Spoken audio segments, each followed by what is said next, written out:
Hello and welcome back to Timeless Podcast. I'm here with Charlie. Hello.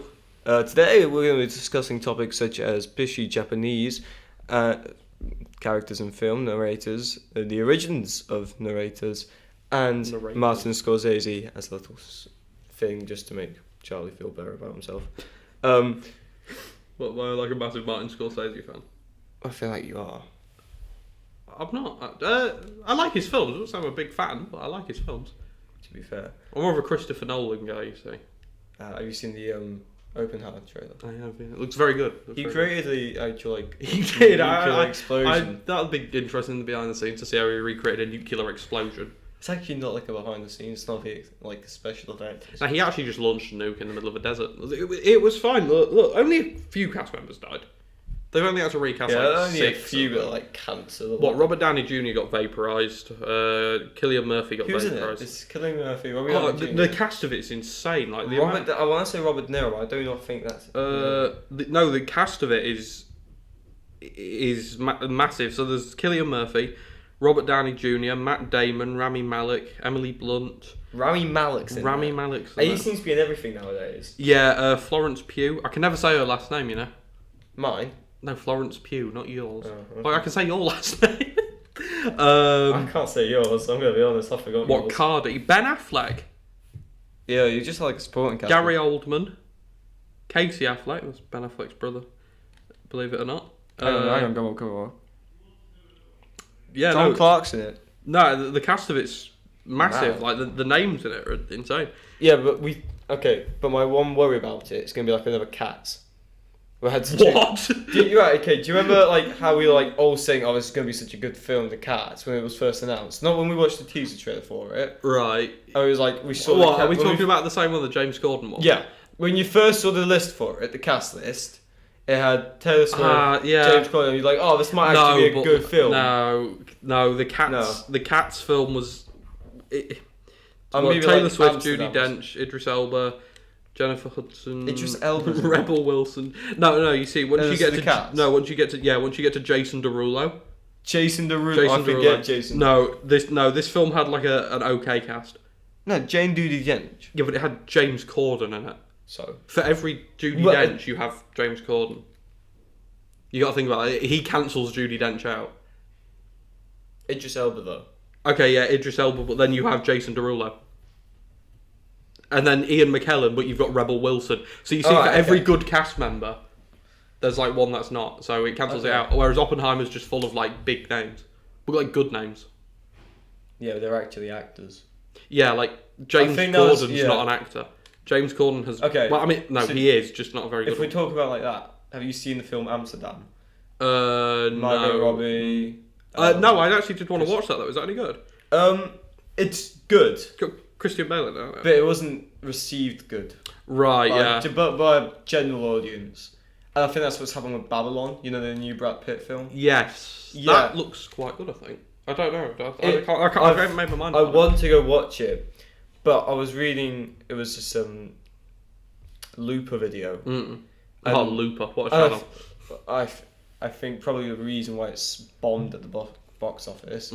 Avatar 2. No doubt about it. Oh yeah, no. It raked in 1 billion in its first opening week. Jesus. Weekend even, I think. That's stupid. You know what's the worst bit about it? He's already filmed 3 and I saw that. He's already done 3 and 4, hasn't he? Like what? It's ridiculous. I've never actually seen the first Avatar. I don't get the appeal behind it. Like I don't get it. No. I don't know. It's probably me just being like I don't know. No, I don't think a lot of people have, but you definitely have to watch that first one before you watch the second one. My brother went to see it and he said it was really good. It is good, but I'm also like I was excited for Babylon.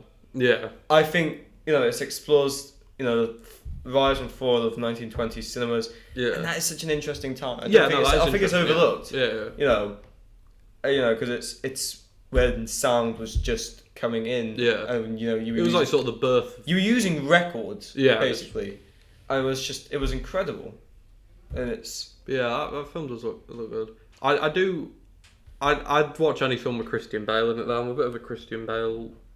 Amsterdam. Okay, the one thing about Amsterdam is that it's slow moving. When we went to watch it, there was only about maybe 12 people in the theatre, and this in the cinema, and this is what? at the Odeon in Lincoln, Yeah, so it's pretty yeah. big. And about halfway through, about 3-4 of them left. It's a 3-hour long film. I don't think I've ever seen. I don't think any film I've been to, I've seen people walk out of it. Oh, he did walked out. Like, okay, here's who was in the film. I think Al Pacino was in it. Yeah. What's that guy? Christian Bale, Margot Robbie, Adrian Brody. Mike Myers, Is Adrian Brody? Alec Malloch, Anna Taylor-Joy, I think. Yes. Yeah. Taylor Swift. Taylor Swift. I think she was in like a cameo though. There was a guy. He was in Boardwalk Empire. Chris Rock. Yes. Chris Rock's in it. John David Washington. I've seen him in other things. What have I seen him in? I've seen him in Tenet. That was it. And the Black Klansman. That's quite good. That is a good film. That is a good film. There was another cast member, and I remember him. He played alongside Mike Myers. Zoe Saldana's in it. Yeah. That's it. Michael Shannon. Oh yeah, no. He's in a lot of stuff. He's in everything, isn't he? But I like him. I think he's a good actor. What have I seen him in? He's in Boardwalk Empire. He's in 8 Mile. What have I seen him in?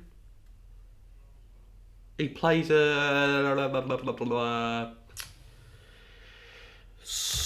Man of Steel, Superman. He's in that. He's actually quite good in that. He's actually quite good in that. He's good in a lot of things. I think he's quite. I've never seen him in anything. Yeah. He's one of those actors like you don't see him in bad like. I watched bad things. Yeah, because he wasn't. I think he was one of the better. Like, okay, have you seen Boardwalk Empire? No. Okay, I watched the entire thing because I recently just finished The Sopranos. Yeah. And I was like, okay, I need another like. Yeah. So I watched it. Alright, there's Steve Buscemi, and then I think he's the next best actor in that TV show. Oh, right. Even though his role is is small, yeah, he is still very good in that. Yeah, you find that though with some actors they do really well Better with smaller roles. Yeah. You know, even if they're like big name actors, like you bring them in for like a cameo and they do really well. But yeah, no, I think that some of the films coming out next year look really good. Well, I don't. I'm not. Yeah. I actually am quite worried for about next year. Oh, we're in 2023 now, aren't we? Films coming out this year. Yeah, this year. But what's coming out next? Nothing's coming out next year, right? Well, no. You know what I am worried about this year? The amount of Marvel films that are coming out. No, not the Marvel films. Not the Marvel films. Oh, no. I don't want to get into the Marvel films because they're so annoying. They are. They're so annoying. Yeah, we're going to just briefly touch on this. No, because you can't briefly touch on this. This is a full topic. This is a full thing. We may have to record another episode, part 2 to this one. But honestly, there's about 6-7 of them, and 2 of them are Avengers films. So there's Guardians of the Galaxy Volume 3. This is just this year. Okay, the one thing I am looking forward to is the Ant-Man, because I'm a massive fan of Bill Murray. I love him in Ghostbusters and Strike. I just love him whenever he is. There is. Hang on here, I'm doing some on the fly research. So there's Ant-Man. I am going to watch that. You can't skip Guardians. Guardians is a good franchise. Out of all the Marvel films, Ant-Man and Guardians, maybe the Iron Mans as well. Spider-Man Across the Spider-Verse, but that's an animated thing. I actually would like to see. That's a Sony. That's not. I would like to see that. The first one's really good. The Into the Spider-Man. Oh no! Okay, look. I'm not a massive. I don't actually like Marvel. I think it's annoying. I just think it's so. Really, just stupid. It's very overdone. It's a money thing. Oh, they're not doing it because they want to do it. Exactly, and you can tell that. With the quality of the things. They changed the CGI studio, and now it's shit. Yeah, no, it's just.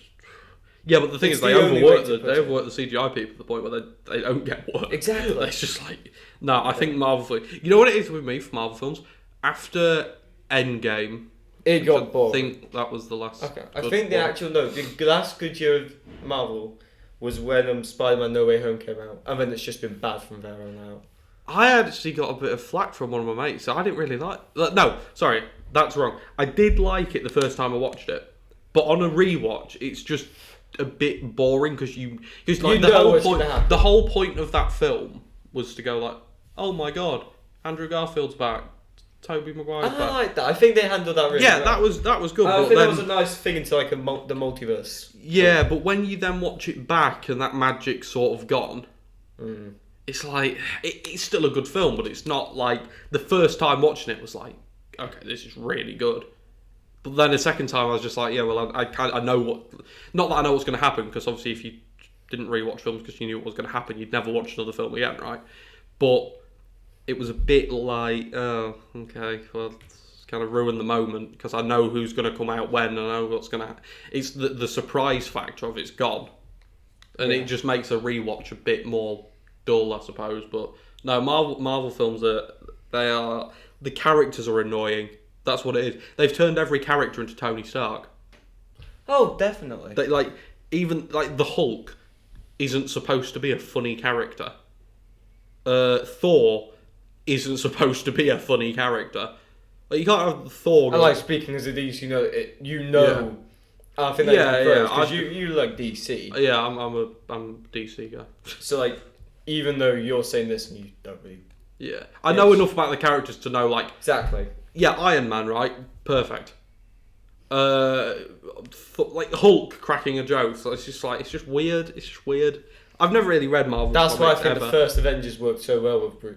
Yeah, because he was serious, but like, I don't know, not funny. Like, what's the word? Like light-hearted, I suppose, but not to the point where it was stupid. Like he wasn't see him like struggling. Yeah, and it was good. But then when you get to like, by the time you get to Thor Ragnarok, right, and he's joking about things despite the fact he's been stuck on this alien planet for God knows how many years. I don't know. It's just the films have got to a point now where they're not films. They're just marketing schemes for the next film. Oh, definitely. There's like this big cycle of just Marvel CGI film. I think the thing that made Marvel so good was where it was, because like they were really, when you think about it, the first big main superheroes that we had seen since about Superman, the original Superman. Because when that came out, that was huge. Dark Knight trilogy, that was big. As in super franchise. Because that was only 3 films. Okay, yeah, franchise-wise, yes. Yeah. Franchise-wise. Cause like one big continuous... Yeah. Yeah, so since Christopher Reeve Superman... No, I think they used to be good because they hadn't been done before. But then when you look at... I don't know. I don't even know what's come out recently. She-Hulk. I know that series has got a lot of flack because of how awful it is. Not that I've seen it. I'm just going. I could watch it and be like, "Wow, this is amazing." But I've seen clips from it and it looks. I think Black Panther was Black Panther. I didn't like the new one. I haven't actually seen the new one. No, I didn't like it. I don't think I've even seen the first one. No, I have. But no, about the half an hour mark. Yeah. I was just like. No, I think yeah. Anyway, no. I want to talk. Yes, let's get off the topic. So of yes, She-Hulk. What series? Anyway, episode 6. What happened in episode 6 of She-Hulk? Have you not seen that episode? There's like that meme going around of her and Megan the Oh no! Yeah, no, that's awful. That's awful. Yeah. That's so bad. That is bad. Yeah. Oh, voice crack. Whose idea was that? But no. I've. Over the half term, I've been watching a few films and documentaries and that, because just to a thing. Pass the time. And yeah, I did watch this one documentary about Japanese silent movies. Alright, yeah. And it was quite interesting, and there was... No, I'm not sure, but I want to talk about this a bit more.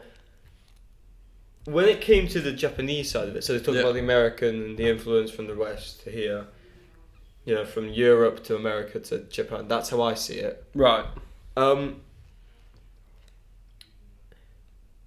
In America, like the standard format at that time would be like you would show the video, then for like the same amount of time you would have like this picture and then the words. Right, yeah. And you know how it like the normal kind of stereotypical silent movie. Yeah. In Japan, different. Completely just, different. Make it up. No. They would have the video, but as the video would be going, they would have like narrators at the side. Okay, right, yeah. And they would be speaking, making sound effects. So this was in like the 20s, right? This was like when it was like first coming, so like early 20th century. Yeah. 1920s when it was first. So they kind of did cinema before cinema. That was the thing, right? Kind of, yeah. It was like the first narration. Yeah. Which is so weird to think about. Yeah, that is because you always wonder like where do these things come from? Yeah. Like, how does it I do think the technical term for them, by the way, if you are interested, the technical term, I do believe I'm going to mispronounce this, but it's a Bishe or Bishe. That's what I used to call ketchup when I was little. Bishe. Bishe sauce, yeah. Okay. I don't know why. Anyway, that's completely off topic. But no, it is. I would see it as the first narration. Oh, especially if it was, because obviously things in Japan blow up huge, don't they? Yeah, that wasn't a Hiroshima joke, although that was a good chance to make one. No, things in Japan are more. They spread quicker than anywhere else, right? So I suppose if they did it first, it would be like, oh, okay, well they're doing it, it's working. So yeah, and I think I'm sad that kind of didn't pop up because like the Bishe, as I see it, yeah, when I was looking at it, I was like, oh, okay, this is kind of interesting. So I look at a bit more in depth in it. I found out like because Japan was at that time a very like rural community. It wasn't very developed. I do believe it was still like run by. No, was it taken over? No, I don't think it was invaded by the Chinese just yet. Right. Oh no, Japanese had the empire. Sorry. No, it was the Japanese empire. This is all you, mate. I've got no idea. I did I did Germany, and it was like, we had to learn about World War II, so it was the Japanese empire. Yeah, because they had all sorts of stuff to do with that, didn't they? But no, how quickly kind of like it took off, because like, at that time, I do believe like Japan was a massive country. Oh yeah, it was a massive. Like, it was an empire, but it was like basically a country at that point. But yeah, it was a lot of the Bishes, a lot of the little villages and towns that had access to these, the theatres and that, the cities, the towns, that had access to them. They had their own favourite, so they would have like a Bishe, and that would be their like favourite, and that guy would work there, and they would be seen as like They were like celebrities before. Yeah, they were like Al Pacino with gangster films and like Scorsese. Oh, so you'd say you get like, I don't know, they were bigger than the actual actors themselves. Right. Because you could hear them, and they would be like the actual messages. Oh, so the people actually, like, sort of voicing the film, if you will, would be bigger than the sort of voice actors before voice actors. Basically. So I'm just trying to rationalise it. 'Cause I'm stupid. I'm trying to make that is what it is. It's voice actors before it was even invented. That is interesting. It's the hardcore definition of voice acting. Yeah, because I suppose if you're so would it? Obviously, I don't know much about this. This is interesting. Would they? So say if we had on the screen Wolf of Wall Street. Yeah. Right. Would you have someone voicing Leonardo DiCaprio, someone voicing Margot Robbie? No, it's just one person. Oh, so one. Okay, right. Doing different voices. If there was like an explosion, it would go, and then if there's, it would be a high quality than that. Yeah, it would. But you put an explosion sound effect. Yeah. Put a sound effect. explosion sound effect.org. But no, he was. No, that is interesting. Yeah. Yeah, it is. I do think it's it has inspired a lot of things. No, you'd have thought it would have been bigger, now, especially. But it has inspired. The original Thomas the Tank Engine, the model trains and that they used. That was so good. That was good. Like to see it, I think it was like. I used to be a massive fan. I was a big Thomas the Tank Engine fan in my. Oh, you weren't big as me. I like the original VHS tapes. You had VHS tapes. Yeah. Jesus. No, I think it was like seasons like 1 to 12 or something. You had the season sorted. That's big fan, to be fair. I can't compete with that. Mate, I used to love this. I had tracks and toys, but I was never. I've got like $1,000 worth of memorabilia up in the world. Yeah. I'm not even joking. Like from the ages of like 1 to about 7, I was obsessed with this. See, I was more of a like 9 dinosaurs guy. My dinosaur collection was huge. I had dinosaurs from like the Natural History Museum, and they were like solid things. Anyway. No, but like honestly. That's how it was. So I think it was. There was the Ringo Starr. Yeah. He was the voice actor. He was Thomas Tank Engine? Yeah. Was he? He voice acted. I think it was like maybe 1, 2, 3 seasons. I know it was like season 1. Yeah. To like season 3 or something. But he did all the cast, all the characters. Yeah. And that was it. Yeah, Pierce Brosnan did the same thing. Pierce Brosnan. Yeah, he was meant to be like the voice actor. When I read about this, I was like, that sounds like that. Yeah. I'll look into that and see how it's memorable. So, see how it's I read it was a letterbox thing. Yeah. I read on there, and I read an article. It was IMBD or something. I don't know, it was a film article, and they were talking about it, and then they said how it's kind of moved in, and it's a great example of this Thomas the Tank Engine. So it's like, oh, okay, I'll look more into that. Frankly, I just wanted a reason to watch a bit of Thomas the Tank Engine. Just trying to relive your youth. But no, now you say that, now you've sort of brought the Thomas the Tank Engine, you can actually... I can see how it's... you know what, I could genuinely sit down and watch an entire few seasons of them. Who's your favourite engine? I'm a bit of a Percy. I was going to say Percy as well. Yeah, Percy just had this this link. You know, he had the link. He had the good. Who's your favourite Teletubby? Did you ever watch Teletubbies? That's a different. No, I like Poe. I like the red one. I used to like the little snooty guy. What's his name? Nunu. Poopy Snooty. Yeah. No, it's Poopy Nunu. Snooty. Yeah, Nunu. Naughty Nunu. You know why I know that? Because my mate genuinely thought road sweepers were called Nunus. To be fair, I did for when I was little. She found out like a month ago. We were walking around Nottingham, right? Oh. One of them came back and went, "It's a Nunu, Fergus." And I went, "How long have I known you? 12 years." That's called a road sweeper.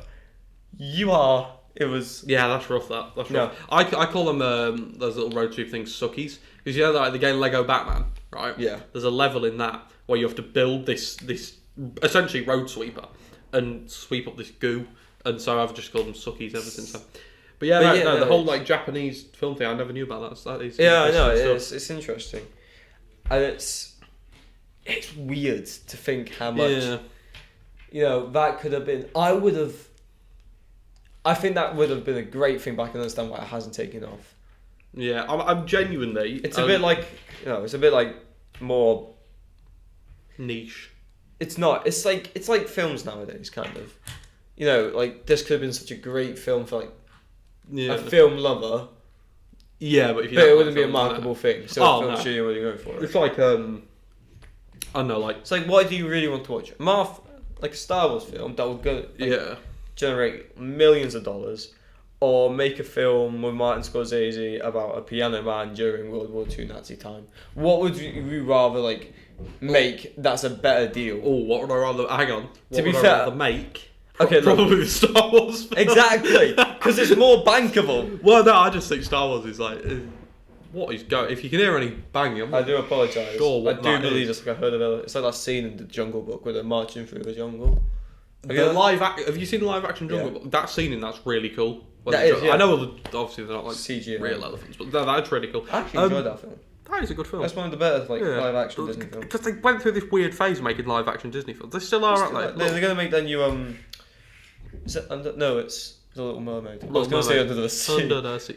How are they going to get a live action mermaid person to stand water for that long? Did you know? Live action crab. Little film fact here. This is my film knowledge right here. No, not all of it, but this is part of it.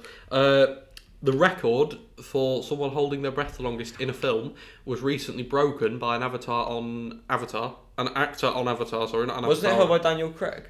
Tom Cruise for Mission Impossible Ghost Protocol, I think. That was a good film. He filmed this scene. You know that, right? Have you seen the Mission Impossible? Yes. You know that one where he's underwater for a really long time. They actually filmed it in takes, and obviously they filmed it in takes. Believe it or not, that's how films work. They filmed it in one thing, and he held his breath for 6 minutes something, Jeez. And someone held it on Avatar for 7 minutes. Oh, wow. I think, or it was 6 minutes more. It was 6 minutes 50. Right. But yeah. So Scorsese.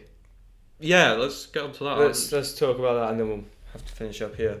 But what are your views on him? I can't say I've ever seen a film of his that I haven't liked. Every film I've seen, Shutter Island, in fact, is probably my top 3 films of all time.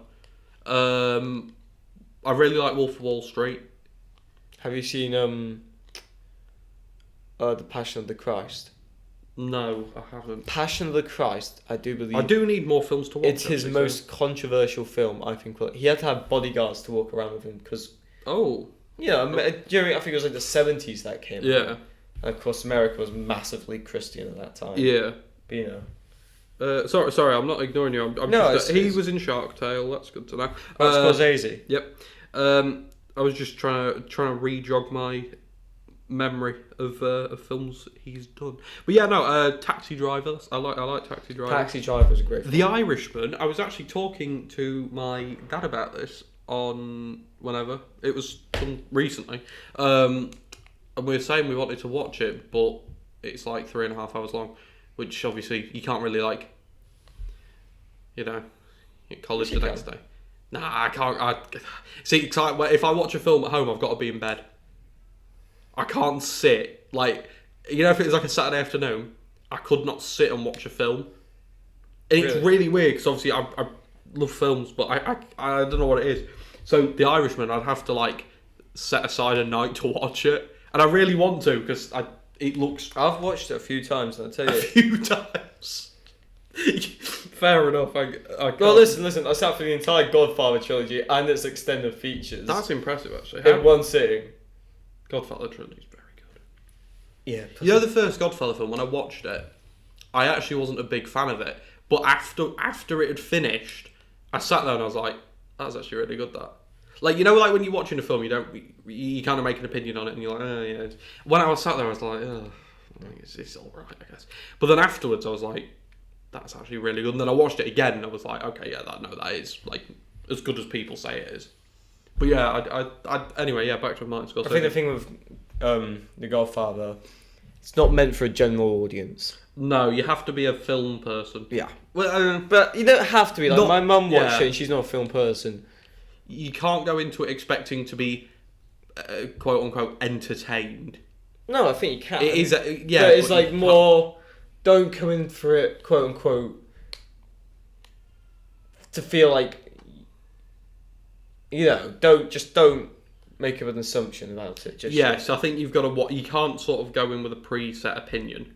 Definitely. Because I think if you do that, if you go into it thinking this is going to be the most entertaining, fun film I've ever seen, you'll be disappointed. If you go into it thinking this is going to be the most boring film I've ever seen, you'll be disappointed. You've got to go into it sort of just, this is the film, this is what it is. Head clear. Yeah, no, but honestly, I think I think that's the approach that we should all take with films. Yeah, I think in a genuine sense when you think about it. If you try and think about films too much, they're not fun anymore. No. Do you do anything too much? They're not fun anymore. No. I disagree with that. Controversial. No, because I think about it too much. Look at football. Who? Just hang on. Hear me out about this. Okay.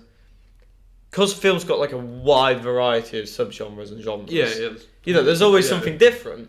You get bored. You watch so many comedy films. You're a bit bored. You watch horror. Yeah. But you can't do that with football. Unless you want to go from men's football to women's football. Yeah, that's a fair point. You haven't got that large of a gap. I see what you mean now, yeah. No, there is a lot of leeway within film. If you're... And it's music as well. If you think, I'm sick of watching action films, you can think, I'll try horror films. Or if you don't watch horror films, then you can be I'll go watch a rom-com from 2001 with Ryan Reynolds in it. It's I see what you mean. I never thought about it like that. I just want to touch on this before we end. Because we're getting to almost a half an hour now. But I want to touch on this when you were talking about sitting down for 3 hours and putting a night aside. Yeah. I find that really interesting. Right. Because I think it's, with Netflix, this is their longest film they've ever made, I think. I do believe it's got to be, it's got to be. Yeah, one of the longest films they've ever made. But it's weird because, when we originally, people were saying, it's too long. Yeah. And these were the same people that were watched Stranger Things. Yeah, no. Which is a half an hour long. Yeah. And there was 9 episodes, 2 of which were 2 hours long each. Yeah. So that's 4 hours. And then you've got the first 7 episodes, which is about half an hour, 45 minutes each. Never seen Stranger Things, It is good. I can't. It's worth I watching. can't bring myself to watch it. Right. The fan base is really weird. Oh no, the fan base is really weird. I actually quite enjoyed Stranger Things. Oh, right. But at the same time, you're watching about maybe 9-10 hours of Stranger Things straight. The thing is, I think with film, for me anyway, the reason I can't watch a film in the middle of the day, and I don't know why, whether it's deeper than this or whatever, whether it's a psychological thing, I don't know. I can't. When I watch a film, I want to watch the film. Right, I want to sit and sort of take it in, right? And if for some reason in the day I'm like, I could do this, I could do that, and I sort of push it back. But if I watch it later on, I'm like, okay, yeah. So it's not the length per se that's the issue. It's because sometimes when I watch a film, I'm like, I just want to watch something I've seen before, just to go to sleep to or whatever. So yeah, no, I don't know what it is really. I probably should start. I always just think, there's other things to do, but then I'm like, well, there's not really. It's If I've got nothing to do, then I suppose I probably should watch it.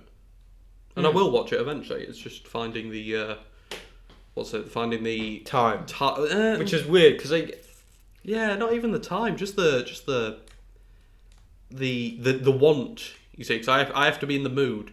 Like if I'm in the mood to watch a gangster film, you watch a gangster. I'll watch a gangster film, and I won't. Same. I will not sit there and think, oh well, I'm in the mood to watch a gangster film, but I'm gonna watch. The Northman. Yeah, that's the thing. I have to be. So if I'm not, have you watched the Northman? I hated that film with a passion. Better than the Green Knight.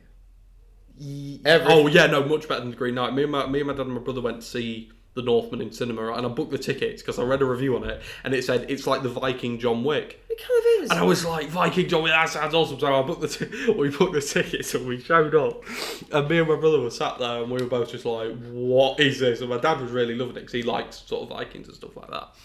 And it was, it grew on me. I watched it a second time and it did grow on me, but the first time I watched it, I was like, oh God, this is awful. It is a good film. It's a divisive film, I would say. You either love it or you hate it. Yeah. I've seen a lot of reviews say it's awful and a lot say it's the greatest film ever made. Film. But anyway, I'm firmly in the middle. But anyway, on that point, we're going to have to leave it there. Thank you very much for watching and listening. Please subscribe and follow me on Instagram at Timeless Podcasts Fergus, and subscribe to the channel. Thank you very much. Have a good day. Goodbye.